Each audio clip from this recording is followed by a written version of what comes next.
There is only one thing on this earth more powerful than evil, and that's us. Hi, I'm Nicholas Brendan, and you're listening to the Buffy Back Issue Bin. Hey, welcome back to the Buffy Back Issue Bin, where we're going through all the Buffy and Angel comics chronologically. I'm Zach. And I'm Emily. Here we are. And oh, we got a good one for you today. Today we're talking about Spike Asylum. This is, for me, kind of the demarcation line of we've been kind of floundering through some stuff that's not all that great, but now we're finally getting to good stuff. Yeah, so this is... Originally it was meant to take place after Angel. Yep. So this series came out in 2006. Following up on the Angel TV show after Dark Horse decided that the Angel license wasn't worthwhile, they sent it over to IDW, who started putting out Angel books. And these were all post-show, and they were, frankly, not great. They weren't the worst thing ever, but as a fan, you just kind of had to accept it. Like, yeah, like, this is as good as it's gonna get. I'm just happy with more story. But then Spike Asylum happened. It was like, oh, this is good.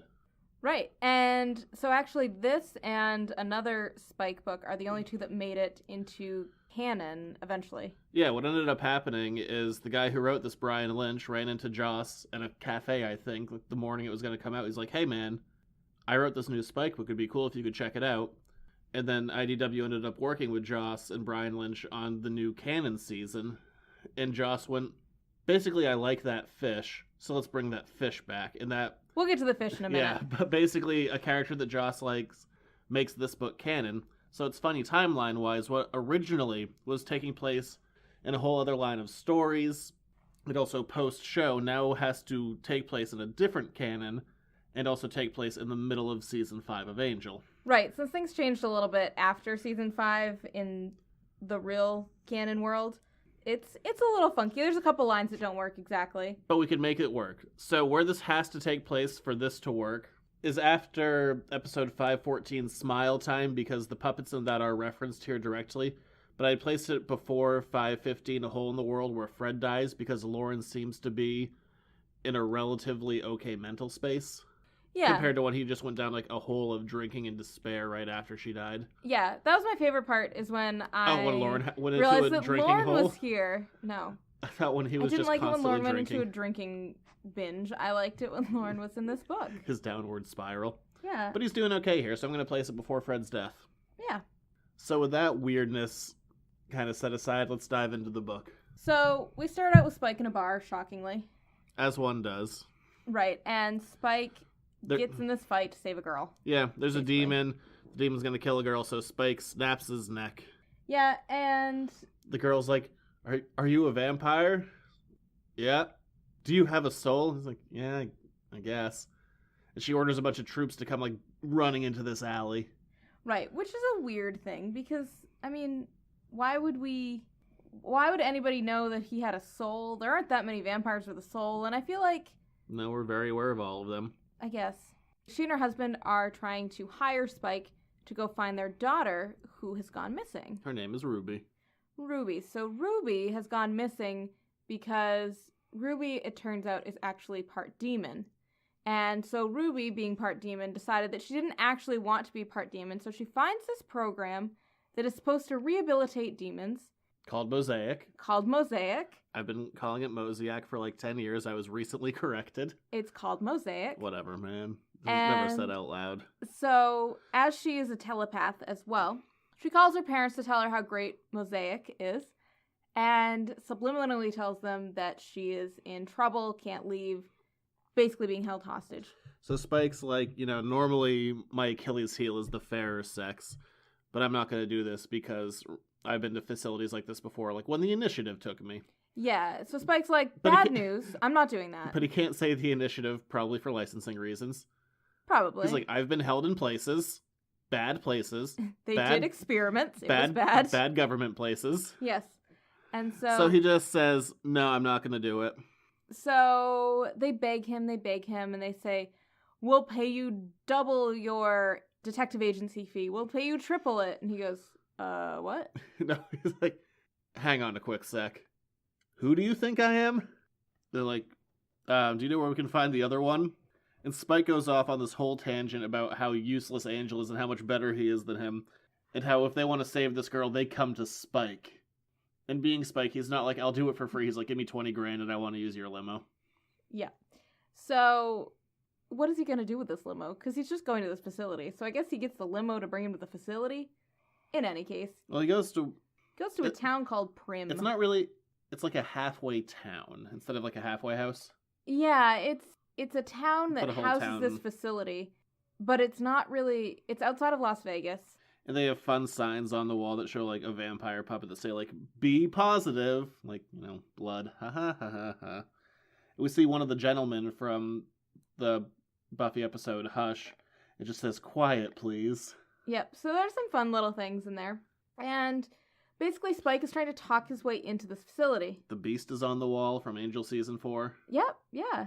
All sorts of good stuff is in there. Except there aren't supposed to be any records of him, so... It's like a Hall of Fame. Whatever. And so Spike's trying to talk his way into this facility, and they're like, no. He's going to go into this facility that's supposed to help demons. He's like, I'm a murderer, and I'm a bad guy. And they're like, you have a soul now. You're doing good in the world. We're not going to take you. We don't want you. Yeah, they're like, you are a terrible actor. Yeah, basically, they're like, we just don't want anything about this. We don't trust your crap. So Spike's like, fine, I'll leave. So he takes a sword and cuts off a guy's head. Right. It's a demon's head. It's a demon's head, so it's not fine. super evil. But and he just goes, as I was saying, my name is Spike, and I have a problem. And so they let Spike in. Actually, before they let Spike in, they tell Spike that some of the patients have had nightmares about him, and some of the patients who haven't even met him have had nightmares about him just from hearing stories about him, so they don't really want to let him into the facility because of that.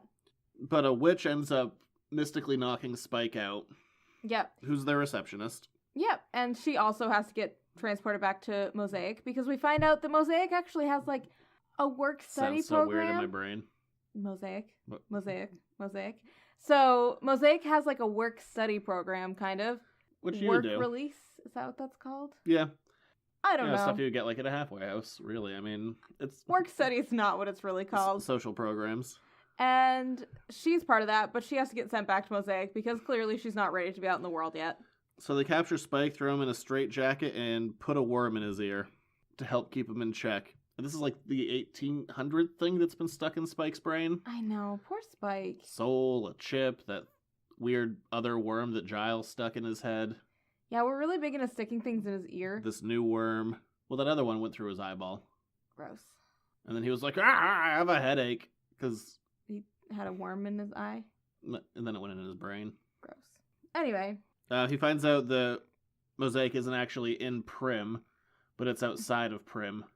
Yeah, and then he's been transported. We find out later it's like a 10-hour walk to Prim. So in the middle of nowhere in the desert. In a fortress kind of thing. And... It's like, this is outside like Las Vegas a bit, so it's kind of like where you'd have Burning Man. So everyone who'd even see this place is probably too high to even recognize it as a location. Does that happen at Burning Man? Are you kidding? I don't really know what Burning Man is. It's nothing but... Is there actual fire there? Like, do they actually burn things? Yes, they burn an effigy. Why? I don't know. What's the point of Burning Man? What purpose does it serve? To get high and have sex. Are there concerts? Probably. So what is... Well, we'll discuss Burning Man later. They have a thing called dusting, where because you're so dusty in the middle of the desert that when you have sex, like, dust is literally coming off of you. Gross. Yeah. Why do people... What is the... I don't understand Burning Man.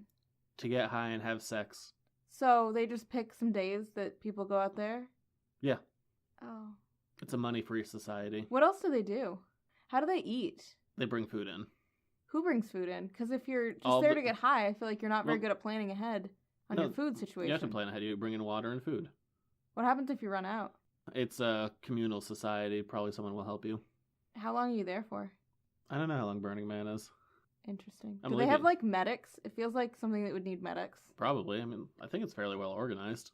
Who organizes? I forget the guy. There is a individual behind it, an organization. Okay. Fun things that I learned today. Burning Man has nothing to do with this. Burning Man has nothing to do with me either, let's be honest. I would not do so well there. I'd get hot. I'd complain of the dust. I don't think I'd do so well there. You get to wear, like, themed costumes and stuff, though. You wear costumes in the desert? As what? What are you themed as? Whatever you want to be. So it's like Comic-Con in the desert? But without comics and more drugs. Okay. Okay, so they're at Burning Man. They're not a Burning... They're at a... You just told me they were at Burning Man. I said the people... Whatever, man. So they go to Mosaic, which is in the desert. And all of the inmates start chanting Spike. But not in a good way. No, like in a It's I'm not- gonna kill you kind It's not of way. an encouraging chant. They're not like, Spike, Spike, Spike, Spike, Spike, It's not Spike. like Rudy. Ah! Yeah, it's not. Do you know Rudy? I know Rudy.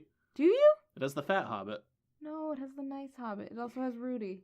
Rudy. Okay, keep going. So Spike shows up, all the demons are aware of him, and they want to kill him. And he gets kind of Deloused. deloused and Which just means a cleansing demon gets him naked, and some strategically placed points of light hide nipples and buttholes. mm-hmm. And so Comics.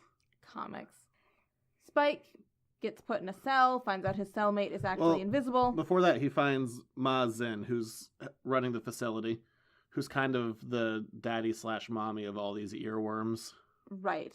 He basically says, you get too far away, my babies will bite your brain. Gross. And if I'm mad at you, my babies will bite your brain. Right, so it's just a little piece of him is inside of everybody. Not in a good way. In like a Suicide Squad kind of way. Yeah. So Spike goes to his cell. He's like, good thing I have it to myself.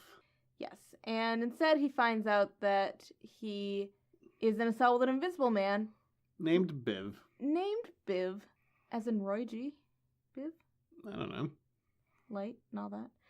Anyway, Could be. he can make other things invisible is what we find out as well if he concentrates very hard. So he makes part of the wall invisible to burn Spike with the sunlight. But anyway, that'll come back. What we're going to run into here, and this is going to continue, this writer is going to go and do a fair amount of other stuff. I really like it.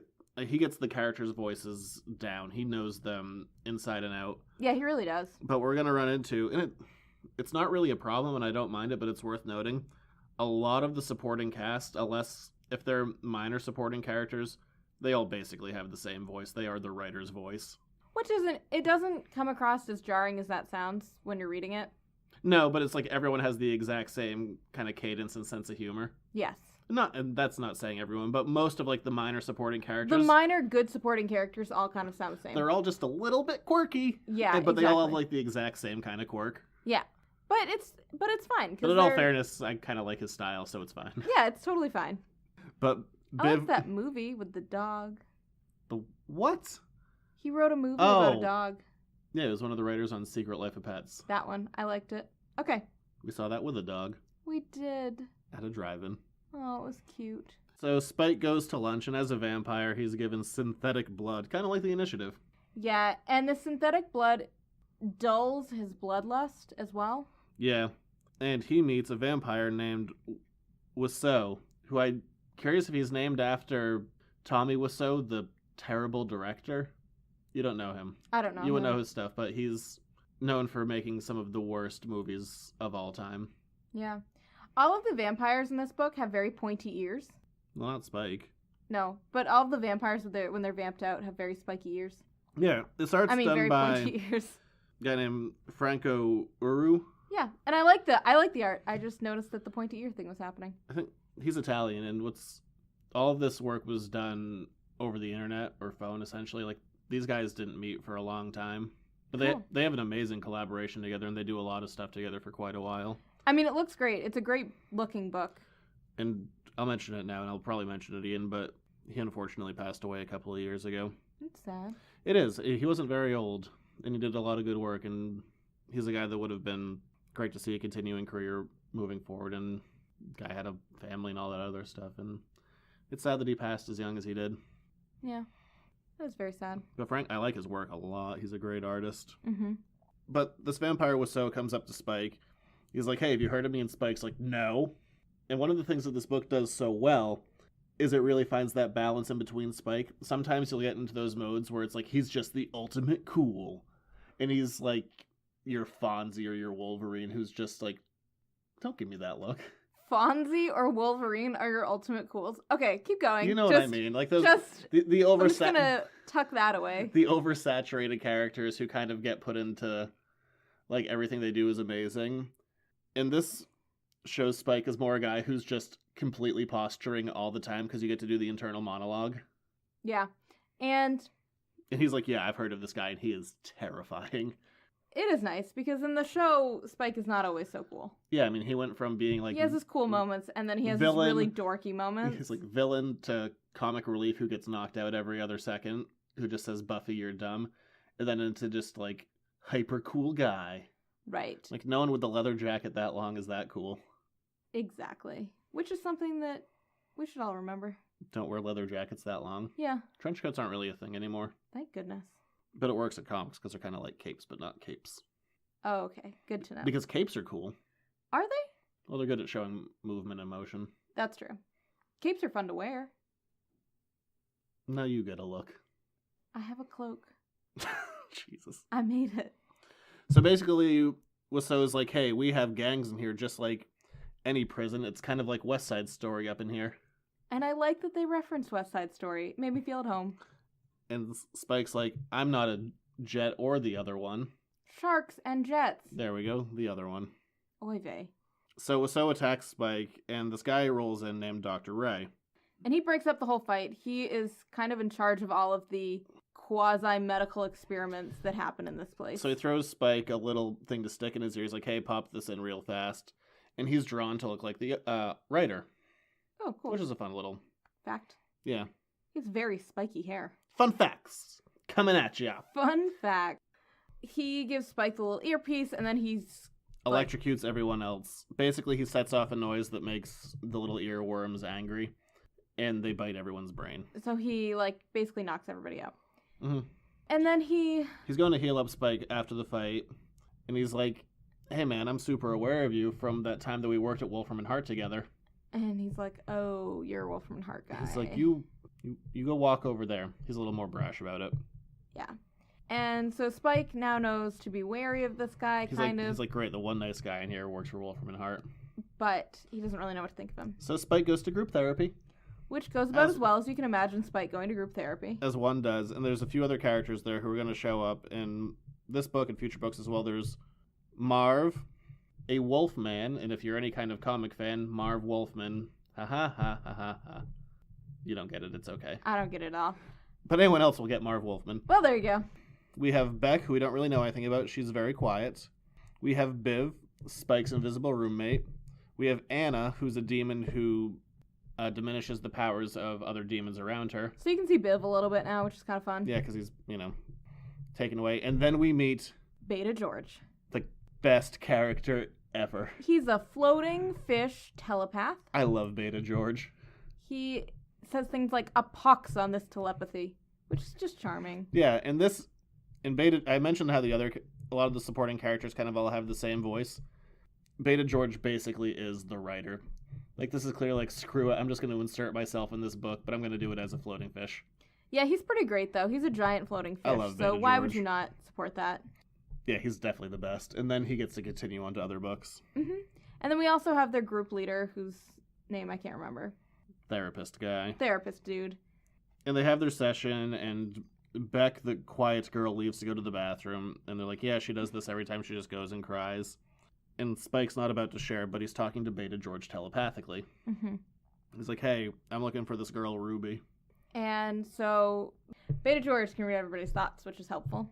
He's rooting around in the brains of everybody, and he goes, well, there's no one here who's named that, and no one here has heard of that name except for you. You've heard that name before. Because he can root back in their subconscious memories. Yeah, so George goes back into Spike's memories and reveals that Spike killed this girl years ago. Right, and that this was this was just a random girl Spike had killed, and he doesn't even remember doing it. Yeah, it was a girl. He killed a group of girls and then read their diaries to them as they were dying or something. It wasn't good, but it was pretty standard Spike back in the day. Yeah. And so Spike realizes that, in fact, this whole thing has been a setup. That those were Ruby's parents that he met, and that they set him up to... They wanted to put him away into this horrible place. Yeah, so that he would never be able to leave. Which then begs the question, how do they even find out about Mosaic to begin with? So Ruby was never anything but a human. She was never a demon. That was all just an elaborate hoax. Ruby was a ruse. Ruby was a ruse, and they even knew to use Angel to get Spike to agree to this. Yeah. And then we cut to Beck, who's having herself a good little cry. Right. And a good bathroom cry. Beck is happened upon by our really not so welcome friend, Wiseau? There you go. Wiseau? Thanks, Tommy. I wouldn't know how to pronounce that name without you. Yeah, I was really surprised that you were so confident on that. And he stabs her. With a spike that says for Spike. Let's call it a stake. With a stake that says for Spike. He just writes the number 4, like he's like bad teenager texting. Yeah. Luckily we find out that Beck does not die. Helpful. Yeah, and one of the But things... it's still not good.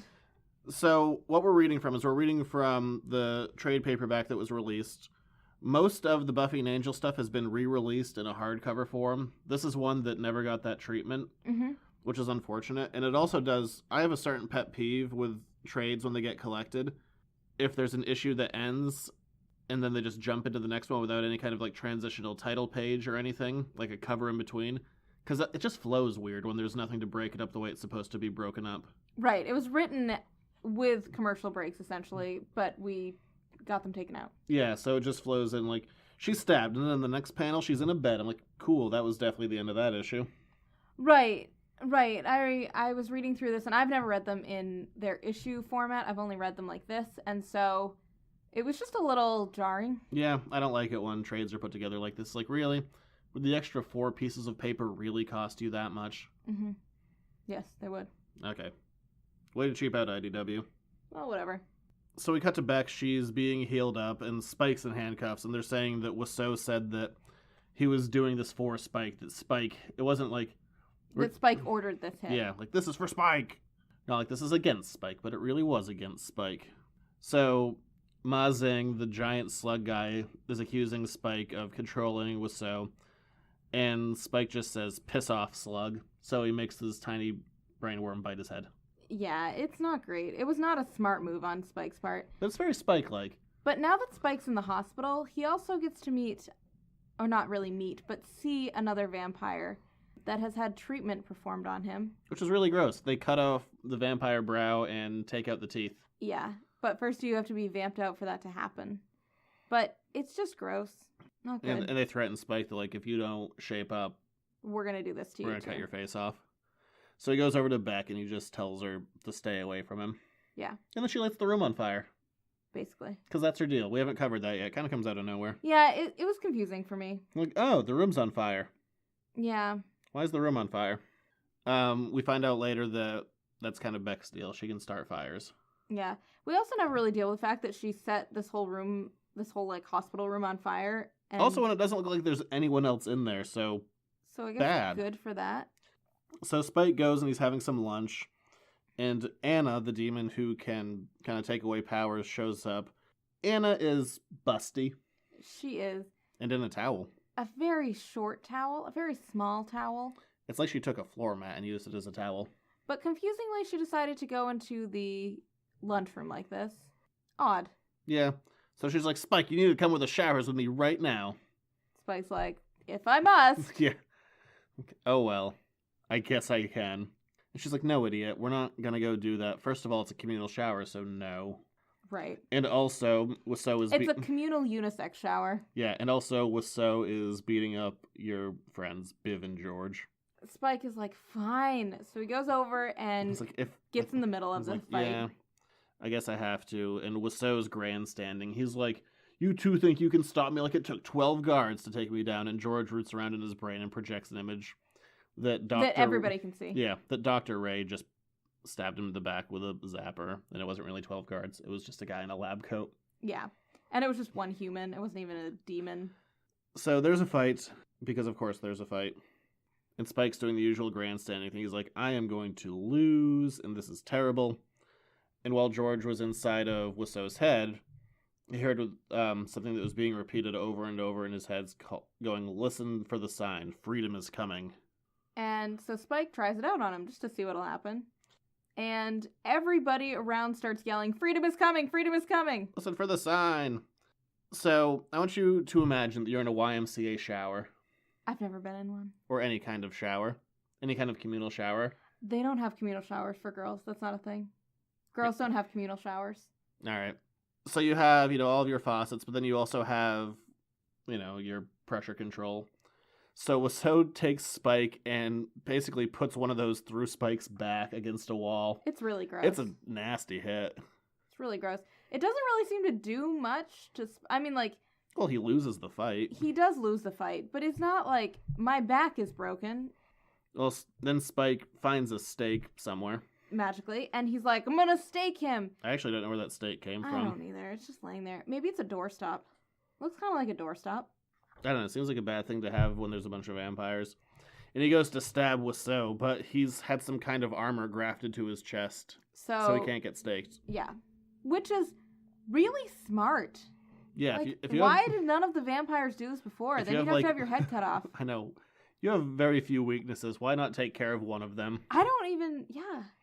Good for him. But then all the guards show up, and they all shock everyone. And blame Spike. As you do. Yeah. No one really likes Spike here. He's not really good at making friends. So they get Spike high. Yeah, so they put Spike in solitary confinement and knock him out with really, really powerful drugs. And he's in a straitjacket, and he sees the puppets again. He's hallucinating smile time. Yeah. I miss the puppets. And this is all very direct references. Like, again, the guy who wrote this clearly knows the show backwards and forwards. It's like, oh no, you're not going to sing Courage and Pluck, are you? Which is right out of that episode. But it's... Courage and Pluck, Courage and Pluck. Yeah. That's a fantastic song. I was doing the dog. I forget his name. So, Spike is saying all these things out loud. He's super high, and then Beta George cleans his mind up, because Spike is just looking at him, totally zonked out of his mind. And then he gets like a regular Spike look again. It's like, I preferred the bleeding puppets. Yeah. The puppets were more fun. And I just like, George is like, and bingo. So, George, and we find out that Biv is in there too. Biv got George in there. George is delightful. Because Biv can make people invisible if he concentrates really hard, which is pretty awesome. So they decide to give Spike some background information on Mosaic, which, we as the reader need. Yeah. And basically we find out that Mosaic was set up as a place to rid the world of all supernatural people. But it was built by Ivo Shandor. Spike thinks it's a familiar name. Yep. Do you know why it's a familiar name? Nope. Because it's the guy who built Dana's apartment in Ghostbusters. Is it? Yeah. This is a... They're not even trying to hide the reference. This is 100% Ghostbusters. Well, there and even you go. Spike calls out, he's like, wait, that's familiar. I just thought it was a name that I'd forgotten from the show. Huh. No, it's Ghostbusters. I feel better now. Quick version, Shandor built this place so demons could never escape. And he put a spell on the front doors and so he's also that a demon, they can't so escape. He could never escape, and he ended up dying in his own place. Yeah, it's kind of sad. It's not that sad. But Spike's like, okay, this is a problem because now I'm in this place and I can't get out because of the earworm, the bunch of guards, and now there's a spell over the whole front door that I can't even try to cross. So he's like, I gotta get some help out to let people know that there's an uprising that is supposed to happen. So he goes, well, we're in the Las Vegas desert. No one at Burning Man can help me, so I'll do the next best thing. And he calls on Lorne. I love Lorne. Who's doing a show in Vegas singing the Firefly theme. I love Lorne. It's pretty great. So this is one of those parts that doesn't quite work. This is where it's supposed to be post Angel Season 5 when Lorne distanced himself from everyone. He's like, I'm out.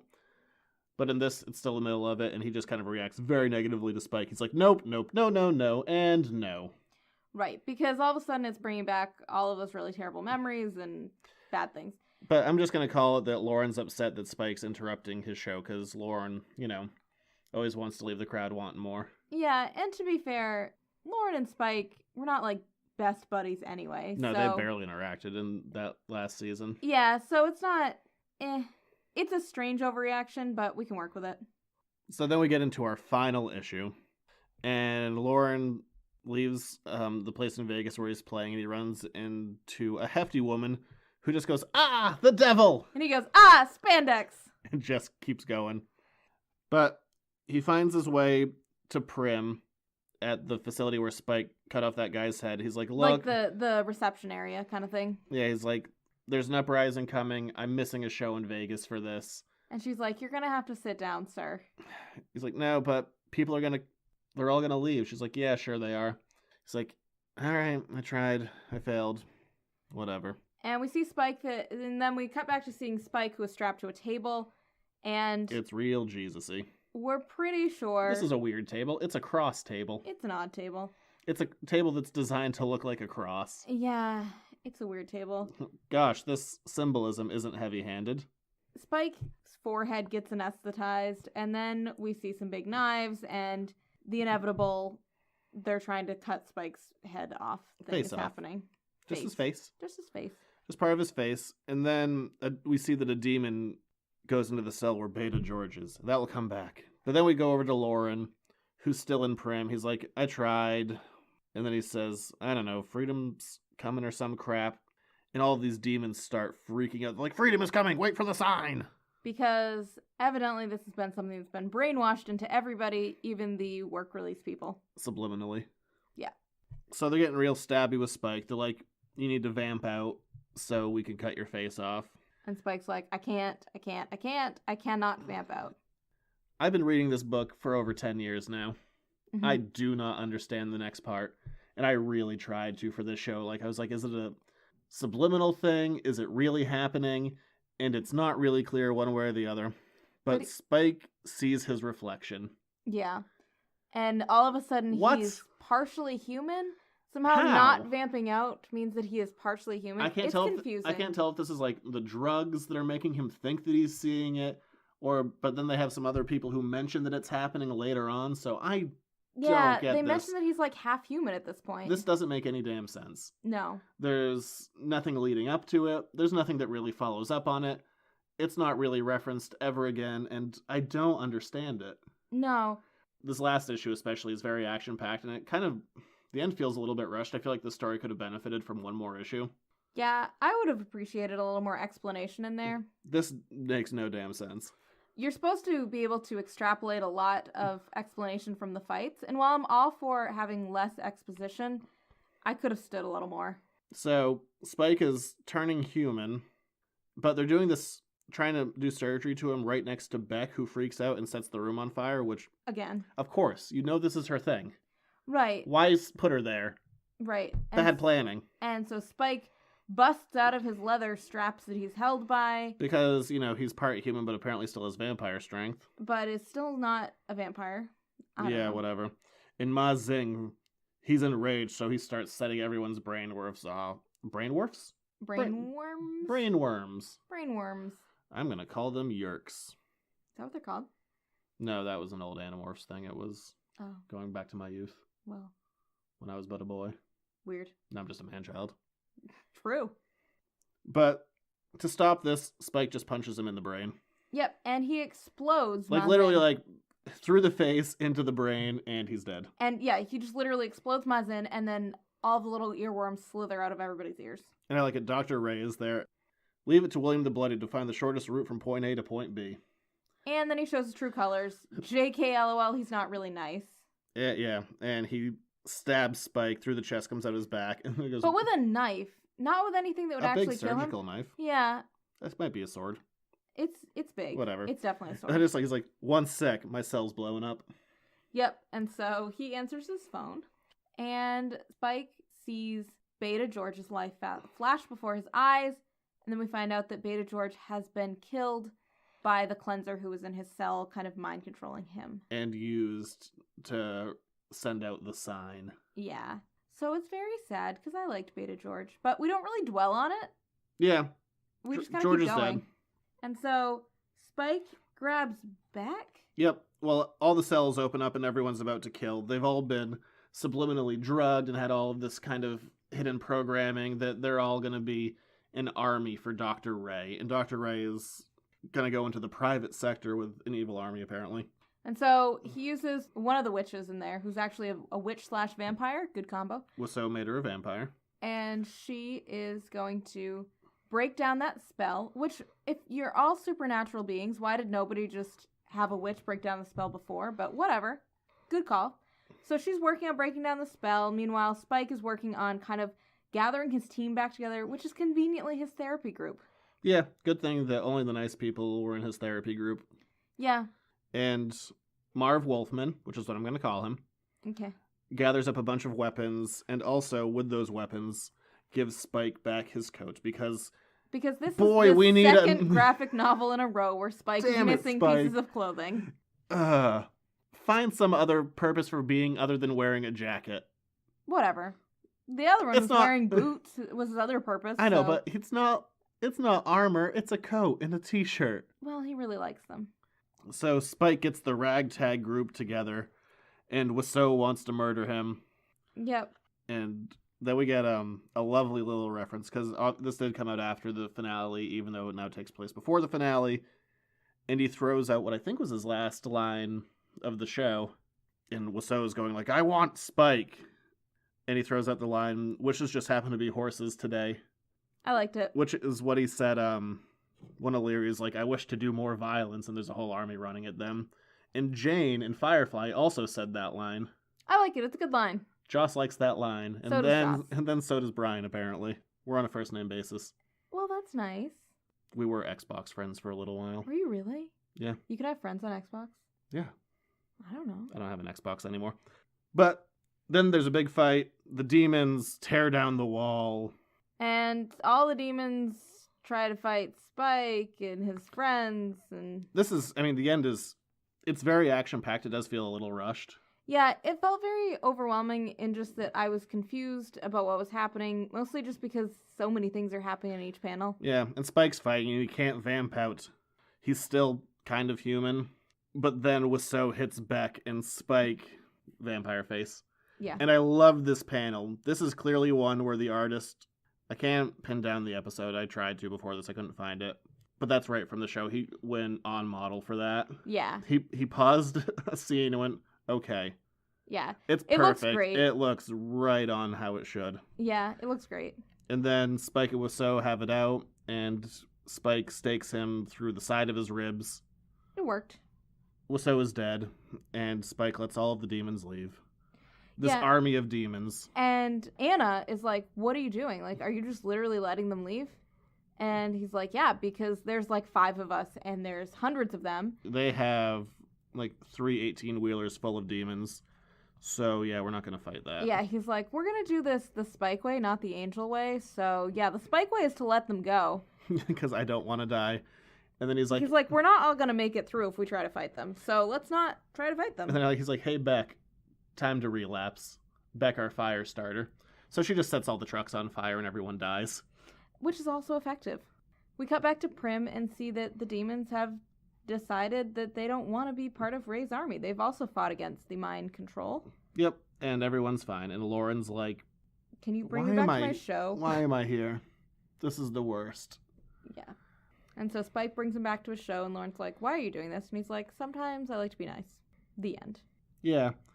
And what we're going to have here is it's almost foreshadowing for what's going to be the last Spike book that this guy does, where Spike goes to Vegas with fun people. I don't want to spoil it now, but some great characters. But he's going to bring Lauren back to Vegas, and Lauren just goes, why? No offense. This isn't like you. Do you want to be British? No.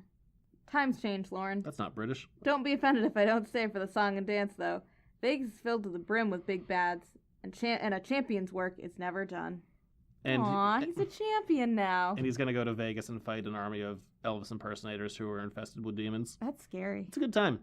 But my other favorite part here is all of the surviving guys, they're like, hey, we're going to go back to Mosaic and make it what it should have been as kind of a treatment center for demons. And Spike says his goodbyes, and Beck is like, and boy, does this date it. She's like, go get a MySpace. And Spike's like, I don't know what a MySpace is. Also, good call, Spike. Yeah. Don't get a MySpace. Should not have gotten a MySpace. Beck could have been in his top 8. Is that a thing for MySpace? Is that what it was called? I never had a MySpace. Really? No. Oh. Why would I do that? You learn new things all the time. Yep. Whatever. I like this one a lot. I'm a little disappointed it was never collected in a hardcover. But it's a good one, and it's finally, we're so close to getting out of stuff within the show. Yeah. And moving on to like some real solid continuity of things that aren't just one-offs. Right, because up until now it's been very start and stop kind of thing, so. In this, I mean, this is the beginning of, essentially, of the new continuity. Because we got one more Spike book, and then which is also a fun one, there's puppets. There should be puppets. But then after this, or after the next one, we're into post Angel and Buffy. Dun dun dun. And oh, the timeline. I'm going to have fun talking about that. But we will save that for not next episode, but the episode after that. Until then, you can find us over at editorsnotecomics.com on Facebook, Instagram, Twitter. If you want to subscribe to our Patreon, episodes will be up a week early over there. Ooh, fancy. If you throw a buck our way. Fancy. Good deal. But that'll do it for this week. We will be back to talk about Spike Shadow Puppets. Is it really called that? Yes. Okay.